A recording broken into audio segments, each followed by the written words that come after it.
I finished the first season of your show, The Boys, last night, and I was very surprised from beginning to end because it starts out as this superhero. I mean, I honestly thought it was going to be um, a superhero show, right? Like something along the lines of what we've seen. And then, I mean, very quickly, it turns into this. I mean, I was a little bit like, oh yeah, like it was so alarming how quickly it takes that turn, and then you realize, oh, Yeah. they're not superhero. Well, they're superheroes, but they're not good. They're not heroes. You look better than ever. I'm a little. You don't want to get me in those shirtless scenes anymore. I gotta tell you that much. Oh, get out of here, baby. Come on. You look good. You look good. I saw you. Ben, buddy, I checked out season one of you a couple years ago, but watching season two last night. No, it's interesting to see you up there for one thing, and to see a guy that I worked with for so long. Just be on my TV screen again. But was it interesting for you? The show starting out at Lifetime and having a certain trajectory on that, and then being moved to a Netflix original and being in front of 100 million people sort of instantaneously. And that doesn't discount the show. It got great reviews, and it was a super viral hit. I mean, there's no way you could have seen the cultural phenomenon side of that coming. Was that an interesting experience for you to kind of move from one thing to the next and then see it blow up?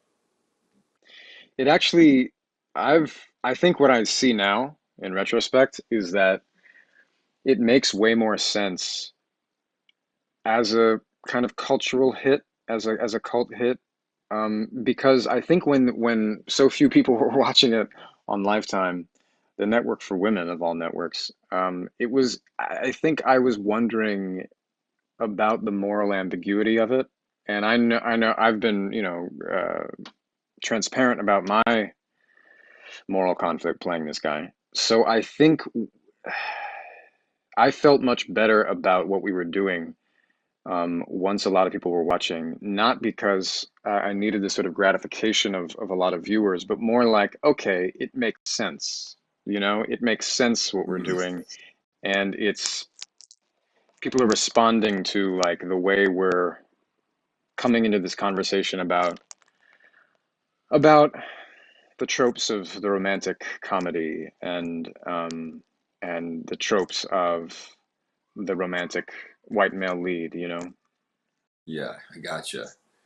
It definitely seemed like it switched gears to season two. I definitely noticed some differences there as well. But did you feel that like, I don't know what do you call it, buzz or expectation coming into the second season Yeah. more? Was there more press opportunities and more obvious, Yeah. anticipation for season two?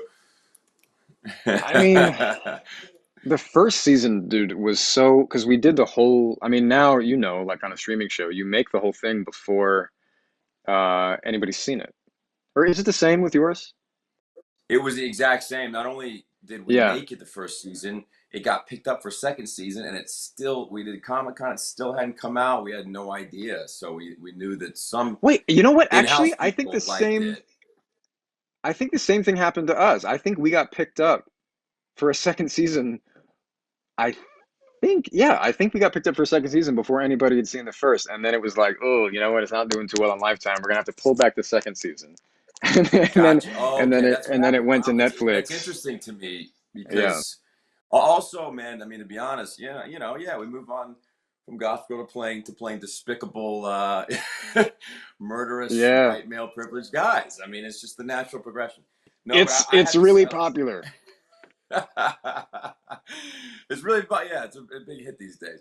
No, but I had the same qualms you did, and definitely, going into season two and it kind of already it dropping before that was a little bit of a, a wait, like, okay, people are responding to this in at least a positive way, and they're getting it. You know what I mean? They're understanding it. So What I really like about your character, which is for better or worse kind of similar to mine, is that you start out knowing just carte blanche how bad he is. Yeah. and I honestly for me too, man, not knowing the tone of the show, the first episode it continues to unfold and you're like, "Oh wait. Oh wait. Oh wait. Oh wait." Yeah. And honestly, before your character has his like, reveal and be in literally and A figuratively, 180 there. I Yeah. Yeah. I honestly was like I was so excited to see you play this dignified superhero. and then and then I'm like, "Oh, oh man. Oh no, it just took such a turn." And then the whole Where they go show is from actually here? sort of right. And I mean that's what mine is like. It's like they're both shows where immediately they take the trope they're working with. In your case it's a superhero. In my case I guess it's like the romantic male lead or the romantic comedy and the leads both male and female. And Yeah. then basically within the first episode it's bludgeoned it with a sledgehammer or, sexually assaulted it and it just goes down from there in a way which is it's quite interesting to see the commentary and satire that showrunners are most interested in now and that what audiences seem to be most interested in. It's like, you know what, we've seen the happy sweet saccharine stuff and now we're looking to deconstruct it all because we see kind of how it hasn't served us maybe. I think that's where both these shows are touching onto some kind of conversation. I agree. I agree with you fully. And that actually, I had a question about that because I didn't, I haven't really followed it the whole time up until recently, but I didn't know if how you thought of it as a romantic comedy or the dark comedic elements because I was going to ask you, do you realize how funny you are in some of the moments? I mean, you're really good with some. Yeah. Outside of being a despicable character, I know you though. I know you so well that you really you got me on some of the moments, man. It makes it adds that extra layer of entertainment to it, and it also sort of complicates my character for being obviously a total despicable evil guy, and there's some comedy there. He's almost pathetic. He's kind of almost a Totally. lovable Yeah. loser in some way for the deep, and it's kind of this weird gray area that you don't know what to feel. Yeah, actually I found your character to be far more like kind of relatable and sweet. I mean, I think Joe, my character, has that. Obviously, it's Yeah, some because that's what people seem to respond to. But your guy, I mean, especially because by the end he's being assaulted himself, which I have to say, I was like, there's something about a Gill that and I'm sorry if I'm spoiling this for anybody, but like it was so visceral because like you couldn't otherwise show such an intimate kind of like assault if we were dealing with actual human genitalia. But the fact that it's like this, so it becomes an allegory in a way where we're seeing like her penetrate you, and it's weird, man. It was hard to I was it surprised was at how harder hard for me to to watch it watch than was. shoot. Even yeah, yeah, it Really? was tougher for me to even watch, and trust me, it was not fun to shoot either. With like the director leaning right in there and giving very What did you, specific notes. how much of that was like what how did you what did you do? How much of that was prosthetic? How much of it was like CGI? Yeah, it was a bunch. They did the actual prosthetics on my skin for the first part of the scene, and they had this great. I wish I could remember his name. I think it was Paul. They had a great special effects guy replicate this entire my entire torso down to like the little chest hair. And so I'm Wow. laying there, and I have my own fake torso on me with the gills that have a little bit more, a little bit more room. And he's behind Yeah. me, just pumping them with these air pumps, so they move. And then the director's right over me. I'm like, guys, I'm nauseous. Can I just get out of here? This Yeah. is terrible. It was, and they're directing her. It was a whole thing. But yeah, very one I of those had I'm I had a warn I had a people about. similar thing where we had to make a prosthetic arm of my right arm, I think. Yeah, because I get my pinky cut off in the second Yes. episode. You missed that. But that was a bit surreal. Uh I what I love about the special effects guys who make these prosthetics is that they're so sweet and like really into the craft. That was my experience at least. They're like they Yeah. love horror, they love blood, they spray blood everywhere, but they're like such sweet dudes. like really, Same really thing. into the craft, this like old school craft of filmmaking. I thought that was It's a whole just other an art interesting form. I mean, dynamic. yeah, it's a whole other art form. I'm like, walk in there, I'm like, I'm gonna have nightmares tonight. It's like, but that's their whole world, and yeah, it was just the gills for me. But it's interesting that those are the things that make that character feel insecure, right? He kind of grew up as a freak and doesn't feel like he was ever, the superhero, right? He's the fish guy. He's always trying to prove himself, and he's insecure. So I don't even know. I don't know what I saw down there. As a matter of fact, when it was really dark and the muddy water was really muddy. And, I'm sorry. Okay, I'm sorry. I didn't. I didn't really see anything down there. As a matter of fact. It seems like what I thought was touching was the fact that I mean, you're obviously a very handsome man and in incredible shape. By the way, you're in better shape than ever, Chase. I was just watching, I was like, wow, I have really let it go. a Um, lot of time but on my hands up there, Penn. A lot of time on my hands. So but like when the deep doesn't want, does he have a human name? it's Kevin. Yeah, it's actually Kevin. So Well, that. you clearly don't. That's funny. I don't even Okay, know so his but when last the name, but they did kind right, of get to it in the first season. It's just Kevin. Yeah, it's great. Kevin. So when Kevin, the deep, when this woman asks him to take off his suit, I don't know. It was just another moment where I was surprised by the vulnerability of your character. Where again, I think my character like plays at having vulnerability in a way, Hmm. um, but is probably has a well, definitely has a much deeper psychosis. I mean, your guy is actually trying. He's actually sort of redeeming himself and trying to save fish. Maybe not people, but he's trying to save fish, which is Yeah. funny.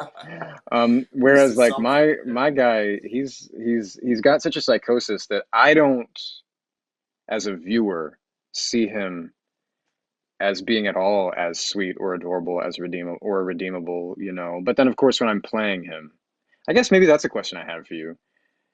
I know that when I play Joe, is a very different experience from watching Joe or thinking about Joe. Mm, Before they say action and after they say cut, I can have all of my own thoughts, but between action and cut, in order to play Joe, I just believe everything he says, just I gotcha. gotta believe it, right? When That you were works. I mean, yeah, that definitely worked. when you were in that first episode, because you're the worst in the first episode. I mean, arguably, you go on this arc where like you really are changing, right? You're changing.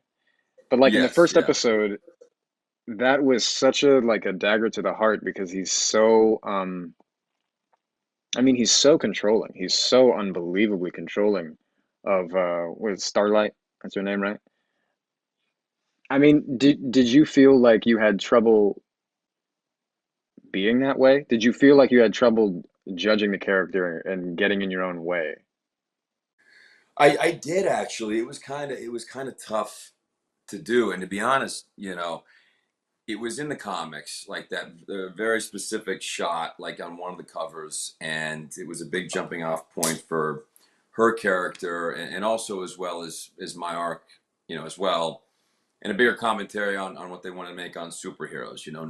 Never meet your heroes, but that was not in the scene wasn't in the script, and I guess they kind of decided it was going to be my character, and they kind of dropped it on me. We were all in Toronto, like a few weeks out, and they were like, how do you feel about this? We want you're gonna have to do the scene, basically, kind of a thing. So I didn't know I was gonna do Mm, it, and so it was wow. the only scene that we actually really we rehearsed a lot. We got together and talked about it for like weeks beforehand, and we spent almost an entire day shooting it, and yeah, it was tough and it was weird, and but anyway, Erin Moriarty's such a great actress, and her and I had already become Mm. friends and felt comfortable. But yeah, I was a little bit interested to see like where is it going to go, from here, and how is that? How are we going to we're going to play that? But again, it was just kind of that thing where he's almost he just does that. He's done that his whole life. He's used that sort of modus operandi and manipulated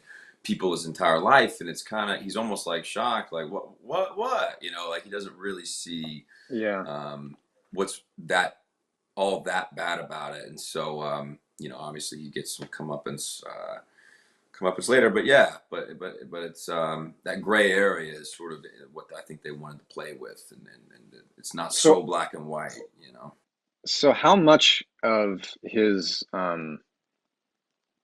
that that really awful strain of white privilege, of male privilege, how much of that, if that scene where he basically like, because you don't see the assault itself, but you see this sort of, well, I guess actually Implied. you do. No, you see you see one form of it, and then it's implied that it goes on. So Exactly. if that wasn't in the script, how much of him did you know? Like how did you know that he was supposed to be just generally like uh Well, there was they actually had another scene in there, now that I'm remembering it, where he assaulted her physically in a different way, and there was like he was, if I remember, yeah, it was some type of drug, and he was on drugs, and he sort of physically mm, harmed her in a more forceful way, not sexually. So that was kind of in there, and that's what I oh, thought we okay. were going to be doing, but Okay, so it's right. Okay. it switched, but yeah, I didn't really fully know where they were going to go with it. We maybe got in the first like three scripts. So, Yeah. um, but that's what's interesting about Joe as well. We know who this guy is, like right out the gate. And it's almost, I mean, maybe not right out the gate, but it's almost 20 minutes in like at least. I was reading some of your interviews. It's interesting how it is almost like an odd continuation of Dan. You know what I mean? Where, Totally. Yeah, yeah. you know what I mean? Like at the end of Gossip Girl, the show, whatever your reaction is on whether it was smart to do that or not, that he's Gossip Girl. You know what I mean? He's kind of been. It didn't really line up with the character of Dan, right? And Yeah. I just find it interesting that Joe, we kind of know who this guy is. You guys, as a show, really, really kind of go for that, and it you kind of know what you're in for, and it's just interesting why people like continue, want to continue watching that and see where it goes. You know what I mean? It's just Yeah, man. is it I mean, torture porn? Is it shock value? I mean, people love it. So it's all of those things and more. I mean, I think it's emblematic of our times because, back in 2007, I mean, dude, 2007, like that's a long time ago when we were, yeah. just boys. Um, Our it skin is like glowing. people wanted to Good. watch a show like Gossip Girl, and because it was aspirational, it was like it was escape. It was escapism. It's like, yeah, it seemed like it struck a certain cultural chord because it was this aspirational, fantastical vision of excess and wealth. And it's like, man, what must that be like? But now, cut to 10, 13 years later, people are not interested in that. And I think rightfully Yeah. so. Now they're interested in deconstructing why we're so fascinated with that in the first place. We're interested in Gotcha. deconstructing those systems of privilege, if you will. And I'm not saying that our television shows are doing that, but I'm saying that's what people are more interested in. So therefore, these shows reflect that. Because back in 2007, you also were probably, I'm trying to think, that was sort of the beginning of the arc of a lot of the comic book hero stuff too. I mean, it definitely wasn't the way that it is Absolutely. now, where we've seen every version of every hero imaginable. We've seen the universe turn to dust like 3 times, you know?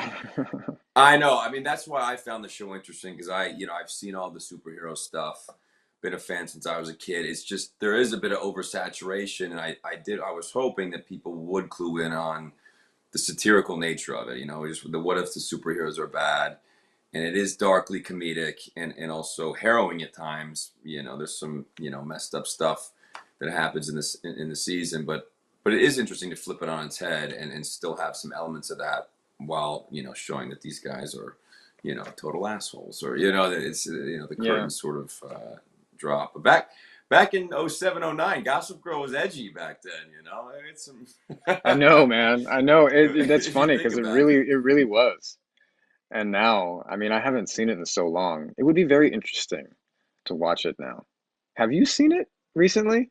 Buddy, I mean, that was on the question list. I was going to ask you. I mean, you'd have to strap me to a gurney and pop my eyes open like Clockwork Orange, Yeah, I think. right. I don't know if there's, but no, it would I actually be interesting to see like I the first know couple, maybe.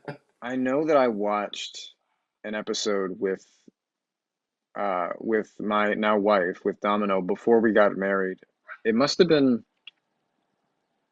it must have been like, I don't know, 6 months after we met or something. She had never seen it and that's the last time I can remember seeing an episode. And I remember even then, it has nothing to do with the show, but I was just sort of, it was very hard to watch because I felt like, these snapshots of yourself when you're 20 years old, 21 years old, 22 years old. I mean, who who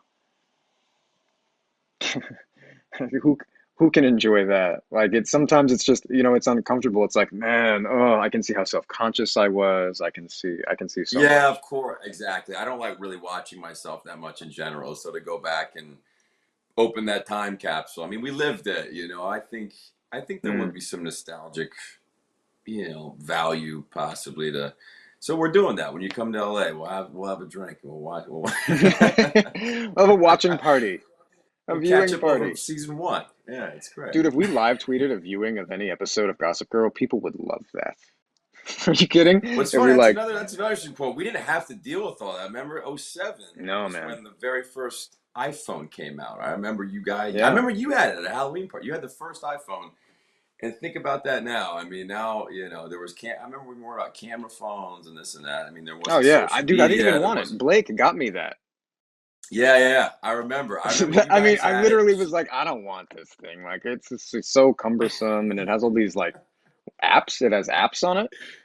Yeah. But man, I even remember That's meeting a publicist that first season, and she was talking about this thing called Twitter. And uh-huh. and as she explained Twitter, I was like, what is this nonsense? This is like, I don't want to Yeah, have a Twitter account and you tweet. What is this bird thing? yeah. Like explaining it to me, which is why I'm not a technological genius, but like explaining it to me was such a foreign concept, and I was just so patently uninterested.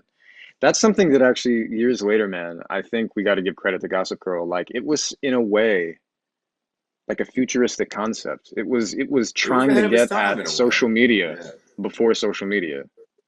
It really was. I mean, it really tapped into something interesting on the cusp of it all changing. I mean, Instagram came out after, but I'm like, why would I want to put my life out there? I'm trying to crawl into my hermit shell. I'm a Cancer. Yeah, Why am I trying to? right. But now we're all partaking. It's a part of the Oh man. business, right? Do you have, forgive me, I don't follow you. You must have social media accounts now, right? We should follow. See, this is the thing. I should I follow know you. we I should don't even follow pay each other, man. attention. What are we doing? I know. I mean, I could be making millions now. We should be.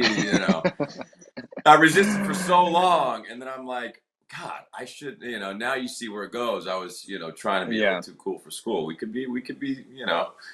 some money. No, I'm teasing, but We could have Rihanna level followers. Actually, it's probably not true. Rihanna's really gonna we pass we it could have around. been. Ashley But could have been onto something. We could have been the first. Put the stake in, we'd have 100 million. The original yeah, Kardashians. No, but I think I got it in 2015. I mean, way late. yeah, me too. Like five years ago is the time I got the public one. So yeah, I'm gonna follow you. I'm gonna follow you right now.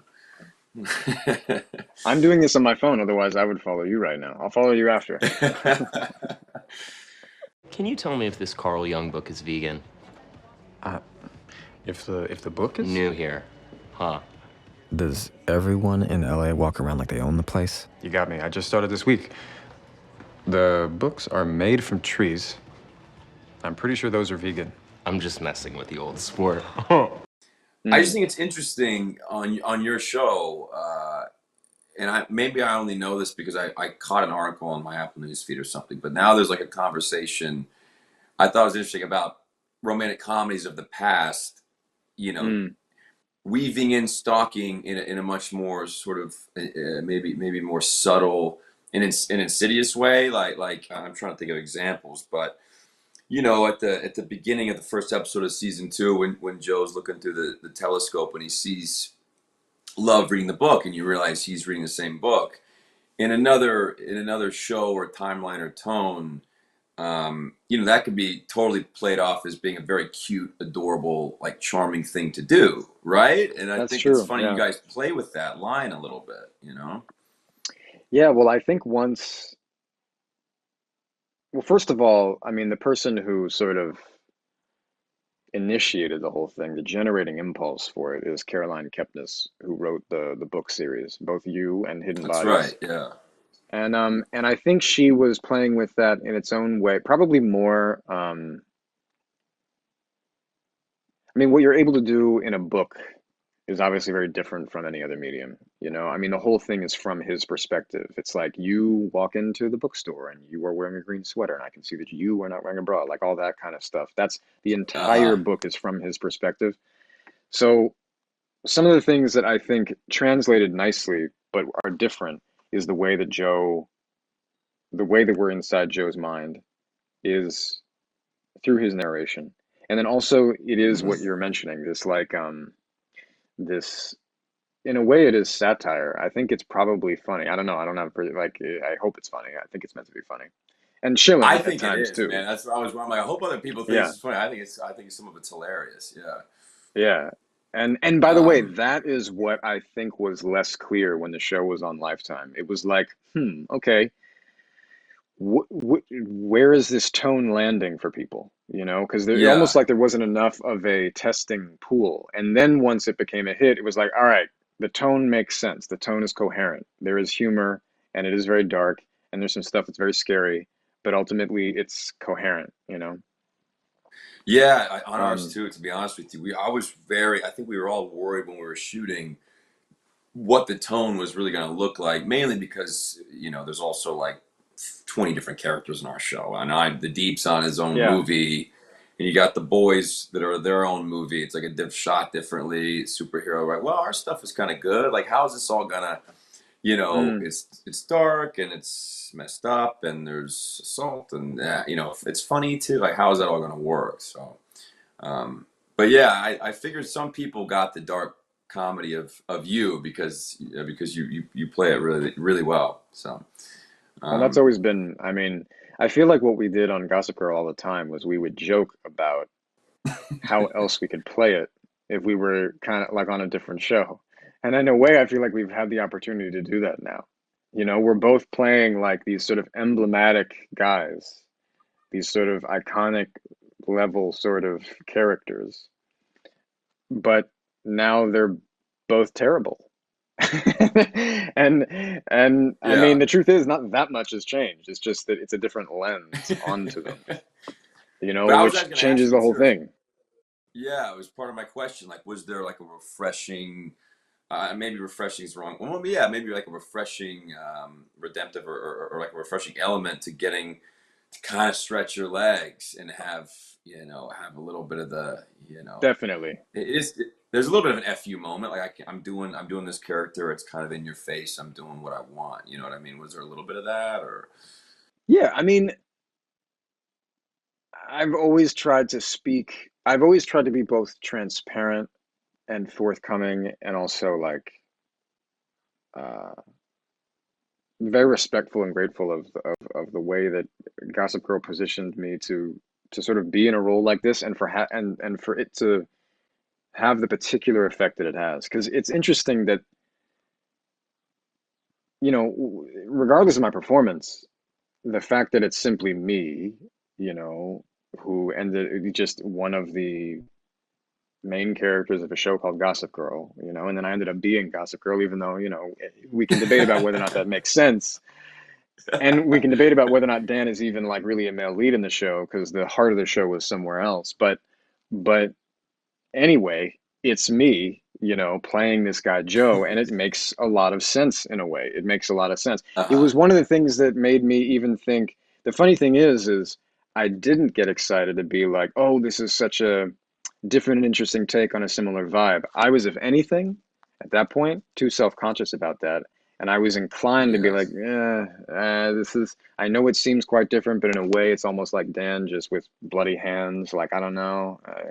I hear Um, you. Yeah, but I yeah. think what became really gratifying is like, as you get into, especially, I think, season two, especially the second half of season two, like episodes really 7 through 10, which I think you really start to see Joe both try to change and get worse, and I don't know, it gets into the psychosis of this stuff at a really detailed level, and I had a lot. I think now, like now that I've done 2 seasons, I really feel that I feel like I've now run. Like I do feel like I've gotten to stretch my legs. I feel like, oh, Yeah. okay, there's like this whole new body of work where I've gotten to experiment and almost comment on my previous body of work, which is, I don't know, man. I mean, I wouldn't have anticipated it. I wouldn't have, Hmm. if I'd even tried to plan it that way, I would think, you're playing with fire there, buddy. But it worked. I hear So, you. Hey, I watched 7 through 10 last night, man, and I mean, on the LSD trip, did you do some research? I mean, how'd that all? in No, my your early performance 20s, I is did plenty of amazing, research. man. I did. Thanks, Your man. your your, No, your performance I is great. had I so mean, much when her eyes fun. got big, I freaked out. It was definitely they did it very well I did that visually all as on my well. own. Yeah. I made her eyes big with my performances. You've Yeah. never seen anything like it. Um, Yeah, and then I don't know if you're writing as well, but on the side and writing your own scripts. But I feel like 40 was onto something. I think the only way to get a script done is with a gun to your head. Is someone forcing you into a yeah. hotel Well, room, and maybe that'll work. That's the one method I haven't tried. Maybe that's why there's not a script yeah, yet. pay some Russians to lock you in the room. Yeah, I think that's the way to do it. But How did you feel? um, Like that kind of brings to mind how every show we've been a part of, the ones we're on now, the one we were on together, but then every show, they're often what I've come to accept and enjoy more now that I've matured as an actor, particularly in television, is how like you come across these really absurd situations, these really, really kind of like it's ridiculous. I mean, it really is mhm. ridiculous. Like that episode 8, the acid trip. If you try to think about it rationally, it's convoluted and it gets into this really arch kind of drama stuff that if we didn't do it right, it could fall flat. And similarly with you, like talking to lobsters, which again, I found it's like such a funny, like if you didn't do it right, it would fall so flat, but it works. Yeah, yeah, And yeah. especially Somehow. because you're seeing a guy who's like legitimately going through a depression and but he has this like very touching relationship with these creatures that you got to think are in some way more pure. And so Exactly, anyway, exactly. the point, like my question is, how do you feel often when you first read something like that? Like when you first read that he's actually starting to have conversations with fish, like is your reaction initially like, how am I going to do that? Or did you start to be like, you know what? I actually love that. I'm like so down. It was the latter, man. I loved that. It was part of that was in the audition scene, and so I knew there was a dark element. I didn't quite know how dark, but I also loved this ridiculous aspect to it where his only friends are like the local lobster man down in the down down at the local pier. He can only go down there, and that's his only friends. And they take that joke even a little bit further in season 2 coming out this year. Um but yeah, no, I loved it, man. I really, the chance to incorporate some comedy, and I think at least in the audition, I was just trying to make Kripke laugh a little bit, and Mm. they really let me run with it too, which was a kind of a whole new experience for me. After all, who are you? I'm one of the 7. And what does that mean? Can do anything I set my mind to. What do you want to set your mind to? did you have any improv? Or I know it was based on a book, so maybe it was pretty strictly to the script. But yeah, I don't know if. I think actually where I improv most, ironically, is in the voiceover booth. Oh, interesting. Uh, Yeah. yeah, only because it's like there's so much voiceover, and I developed a trust with co-creators Greg Berlanti and Sarah Gamble, namely Sarah Hmm. Gamble, who's really she's the one at the helm. Um,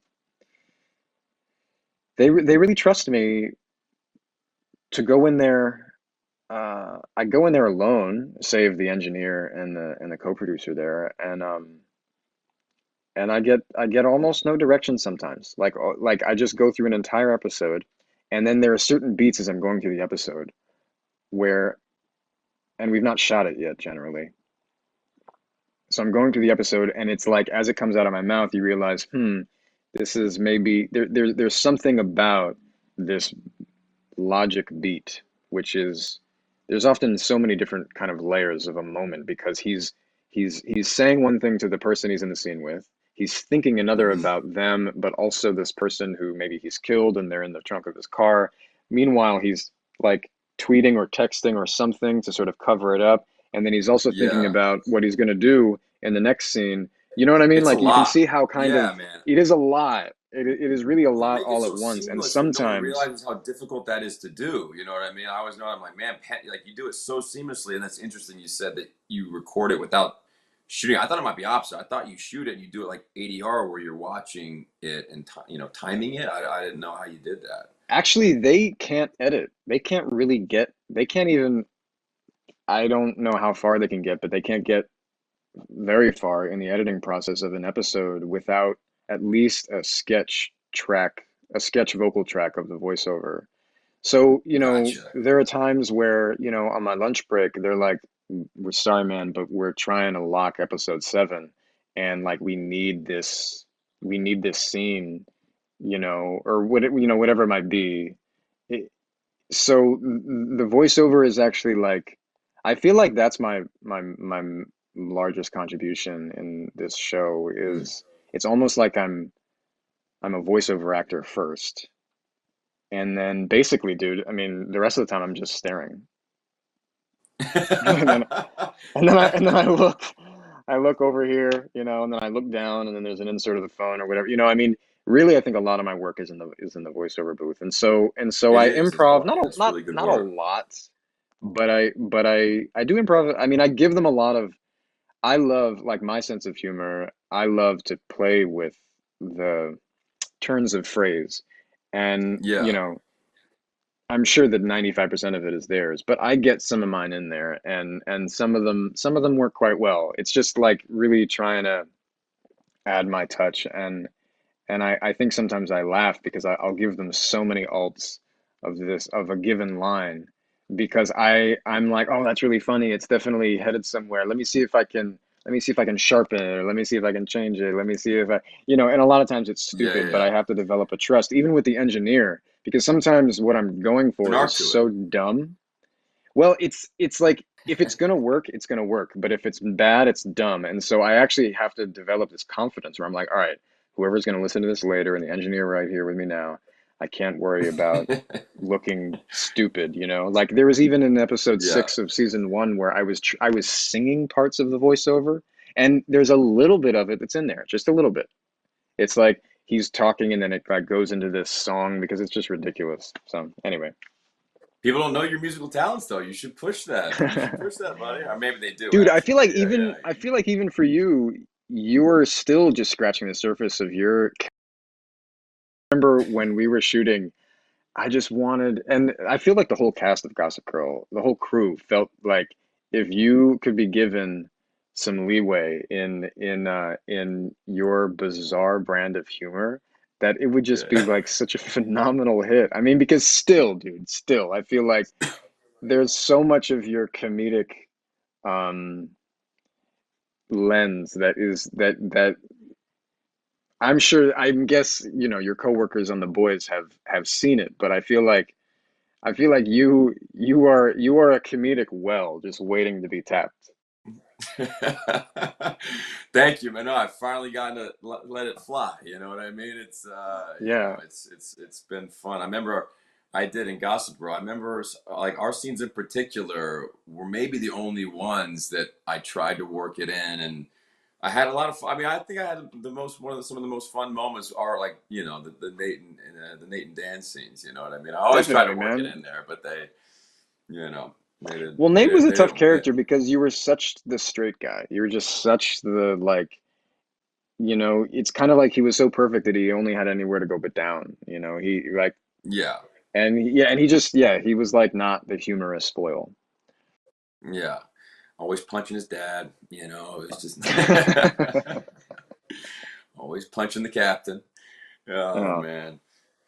No, those were good days though, man. I don't even remember what our like first moment was on set. I mean, I remember the Palace Hotel, but I don't really oh, remember. and that was I our know that first was time in down New here. York, really, too. Oh, it was definitely my first time like experiencing New York, and Yeah, yeah, I mean, we really got the red carpet right away. You know, it was that was remarkable, man. It feels like another lifetime to me. Like when I it think of kind being at the Palace Hotel, of, that just feels like I feel like a different person. It feels like another world, another life. It's pretty wild. I'm trying to remember the name of the. I think his name was Pete, like the manager there, who would Yes, always dude, Pete. would Yeah, take care. Was it Pete? I wish I knew his last yeah. name. He was the best, but he'd always like we're sitting there, in the courtyard in between takes. He'd just come and be like, "Camera loves you," and just like walk away. You know what I mean?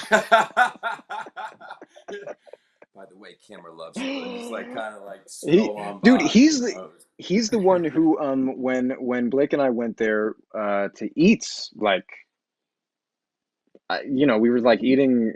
It probably was when we were shooting there. We Uh-huh. uh got like a grilled cheese sandwich and suggested. I was just like, I was they had a grilled cheese sandwich there called the Gossip Girl grilled cheese sandwich, and I I was like, oh, remember you should that. just I call it the remember that. and I was just like, you should just call it the Gossip Grill, and then he was like, took the menu from me, and he went back, printed it, changed the name right there, printed a different menu, and handed me a new menu with my suggestion, and I was like, okay, this is a way to live. Okay, all right. The new kids won't get that treatment, man. There's just no way. The remake, there's no way the new ones get Yeah, that. dude, I'm so interested to see what it's like. I'm so interested. I wish him well. I really am also interested to see how people react to it. It'll be interesting, yeah, for sure. Also because and now we're all both on shows that like I kind of wish we did 10 actually. We only did 8, but 8 to 10 compared to what we did, it was like 20, sometimes 25, 26 episodes. I mean, looking Mm, back, I don't actually don't know how I that's feel right. because looking back on it, 26 was good in a way. I mean, because we're in New York, right? So I like that aspect, and the paycheck side is good, but there was obviously less time to do other stuff. Do you enjoy now though, especially having a family, probably being shooting 10 episodes? Is it like more half a year or something, 6 months? Yeah, it takes about 5.5 months to Yeah, shoot us 10 too. episodes. And I mean, I don't I don't prefer working like 10 and a half months out of the year, 5 days a week, 12 to 13 to 16 hours a day. Like Exactly. the way that it is on a 26 episode network television show like Gossip Girl was, I Yeah. don't desire that ever again because the hours are just so, I mean, trying to have a family, like now that I have a family, you know, it's it's insane. It's just insane. But at the same time, only doing only working like 5.5 months out of the year, to me, I mean, that just means that there's a lot of other ways to not just fill up the time, but to be truly productive. Um, Hmm. so that's another conversation. I definitely have some things in the pipeline that I'm developing, but until they Nice, exist, man. until they exist, I don't really want to like talk about it on Variety. That's for sure. No, hey, if there's one thing clear, man, we're due for a catch up. So we'll definitely, catch Yeah, up even more in depth after this, man. So But yeah, and I forget too. You're working. I mean, on that show, you're like in every shot, every scene almost, right? So it's probably a little bit different Dude, than my experience. well, I mean, it's different from any role I've had before because Yeah, like it's every like he's shot. just in every scene. Even the scene that he's not in, it reveals at the end he's in it Yeah, because he's watching. Like there's like you three can't get scenes out or of it. four scenes a season that he seems like he's not in, but the truth is he's either like watching or he's actually later in the second season they developed a kind of model where you were starting to see other scenes with more people. But I mean, I'm pretty sure that in both seasons I had 3 days off, maybe. And Wow, in wow. I mean, that's not a lot, right? And then a lot of that time is taken up with voiceover work, and so Hmm. it's a grueling. Like if this show was 26 episodes, I'd die. I would pass out. I would like it's a very like by the end of a season of playing Joe, I am just spiritually, emotionally, physically like spent, Yeah. in a way that I've never experienced that before. I'm a pescatarian ignoramus. Are you okay? You look a little. Mm.